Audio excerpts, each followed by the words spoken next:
ఆంధ్రప్రదేశ్ రాష్ట్రానికి సంబంధించినటువంటి రాజధాని పనులు అమరావతి ప్రాంతంలో నిర్మాణాలు జరుగుతూ ఉన్నాయి. ఈ నిర్మాణాలన్నీ కూడా 2014లో రాష్ట్ర విభజన తర్వాత ప్రభుత్వం ఏర్పాటైంది. తెలుగుదేశం ప్రభుత్వంలో కొన్ని తాత్కాలిక నిర్మాణాలు చేపట్టారు. అవి పూర్తి కాలేదు.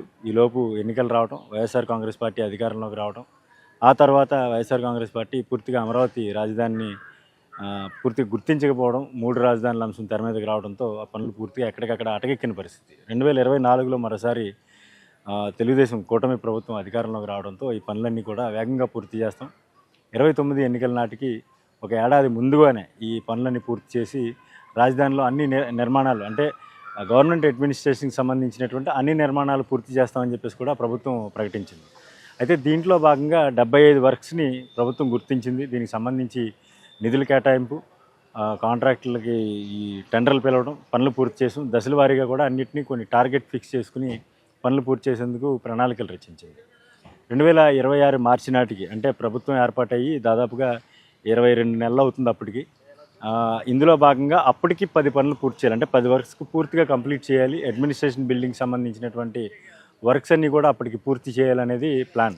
వాస్తవంగా ప్లాన్ ఇదైతే 2026 మార్చి నాటికి కేవలం 3 వర్క్స్ మాత్రమే పూర్తయ్యే అవకాశం ఉందని చెప్పేసి ప్రభుత్వ వర్గాలు చెప్తా ఉన్నాయి. అంటే అనుకున్న టార్గెట్లో 7 పనులు పూర్తయ్యే పరిస్థితి లేదు. అంటే మరోసారి ఈ పనుల్ని ఇంకో ఏడాది పొడిగించారు. అంటే 2027 మార్చి నాటికి మరొక 60 పనులు పూర్తి చేయాలని పెట్టుకున్నారు. 2028 మార్చి నాటికి పూర్తి స్థాయిలో 75 పనుల్లో మిగతా బ్యాలెన్స్ ఉన్నటువంటి 5 వర్క్స్ కూడా పూర్తి చేసి మొత్తం కంప్లీట్ చేసి రాజధాని ప్రాంతం ఫుల్ఫిల్ అయింది. మొత్తం నిర్మాణాలన్నీ ఫుల్ఫిల్ అయినాయి. దీంతోపాటు రైతులకు సంబంధించి ఏ ప్లాట్స్ ఇవ్వాలో, ప్లాట్స్ ఏవైతే ఇవ్వాలో ఆ ప్లాట్స్ కూడా విభజించి ప్లాట్ని రైతులకి అంటే భూములు ఇచ్చిన రైతులకు కూడా ఇవ్వాలనేది ప్రణాళిక. కానీ ప్రస్తుత పరిస్థితి చూసుకుంటే కేవలం వచ్చే ఏడాది మార్చి నాటికి 3 వర్క్స్ మాత్రమే కంప్లీట్ అయ్యే అవకాశం ఉంది. ఆ ఏడాది నుంచి అంటే 26 మార్చి నాటి నుంచి 27 మార్చి నాటికి చూసుకుంటే మరొక 63 పనులు అంటే భారీ ఎత్తున ప్రణాళికలు పెట్టుకుంది. కానీ మరి ప్రస్తుతం ఉన్న ఆర్థిక ఇబ్బందులు, ఆర్థిక లోటు, దీంతో పనులు ఎలా పూర్తి చేస్తారనే ప్రశ్న కూడా ఉత్పన్నం అవుతూ ఉంది. మరోవైపు భూములు ఇచ్చినటువంటి రైతులకు సంబంధించి ఎటువంటి ప్రణాళికలు ఇప్పటివరకు చెప్పలేదు. వాళ్ళకి ప్లాట్స్ ఇవ్వాలి, ఆ ప్లాట్స్ ఇప్పటివరకు కేటాయింపు జరగలేదు.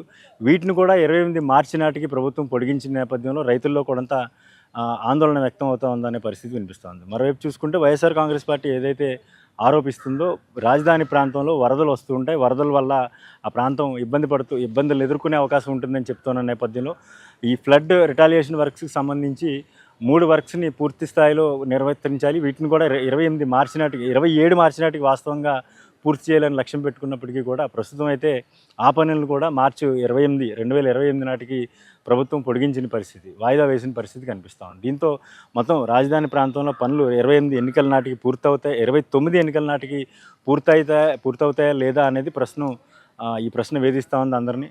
మరోవైపు ఎన్నికల నాటికి అప్పటికి 28 నాటికి పూర్తి చేయాలి అని అనుకున్నప్పటికీ కూడా అప్పటికి ఎన్నికలకు మరొక ఏడాది మాత్రమే సమయం ఉంటుంది. ఈ ఏడాదిలో ఎన్నికల టెన్షన్ అన్ని వర్గాల్లో అటు పొలిటికల్ పార్టీస్లో ఈ ఎన్నికల ఫీవర్ మొదలవుతూ ఉంటుంది. సో దీన్ని బట్టి ఈ ఏడాది అంటే ఈ టర్మ్లో 2029 లోపు ప్రభుత్వం గద్దె దిగేలోపు ఈ పనులు పూర్తవుతాయా లేదా అన్న అనుమానాలు మాత్రం సర్వత్రా వ్యక్తమవుతూ ఉన్నాయి.